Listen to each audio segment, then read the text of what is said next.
ఇప్పుడు నువ్వు రాలేదనుకో, నిన్ను ఎత్తుకొని గుడి చుట్టూ తిరిగేస్తాను.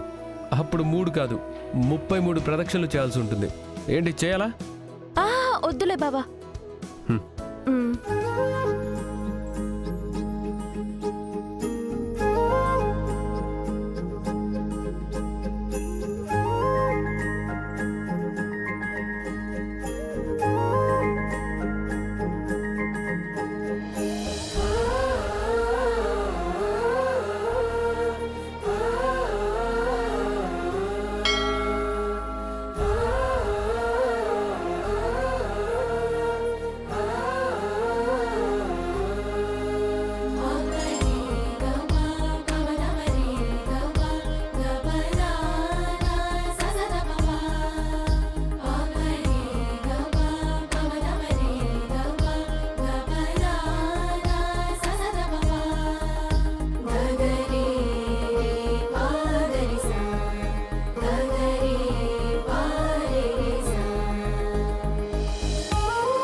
హ్యాపీనా?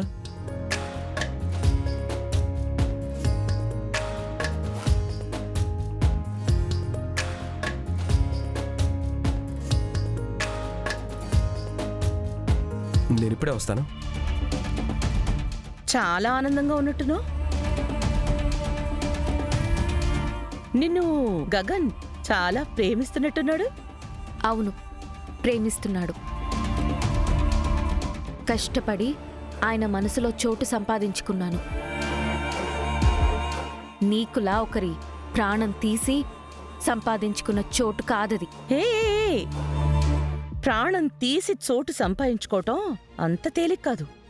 దాని వెనుక బోల్డంత టెన్షన్ ఉంటుంది. ఎప్పుడు ఎక్కడ ఎవరికి దొరికిపోతావునని భయంగా ఉంటుంది. వీటన్నింటినీ దాటుకుని ఇన్నేళ్లుగా నేను మీ నాన్న పక్కన భార్య స్థానంలో ఉన్నానంటే అది నా సమర్థత. అదే నేను సాధించిన ఘనత. నువ్వు మరీ ఎక్కువగా విర్రవీగక అపూర్వ. అన్యాయంగా సంపాదించుకున్నది ఏ నాటికైనా పోవాల్సిందే. నువ్వు చేసిన పాపం బయటపడాల్సిందే. నువ్వు కూడా మరీ ఎక్కువగా విర్రవేకు భూమి. నీ గగన్ బావ గుండెల్లో నువ్వు సంపాదించుకున్న స్థానాన్ని ఏ క్షణమైనా నువ్వు కోల్పోవచ్చు. నీ నుదుటన బొట్టు పెట్టిన ఆ చేత్తోనే మెడబట్టుకుని బయటికి గెంటే.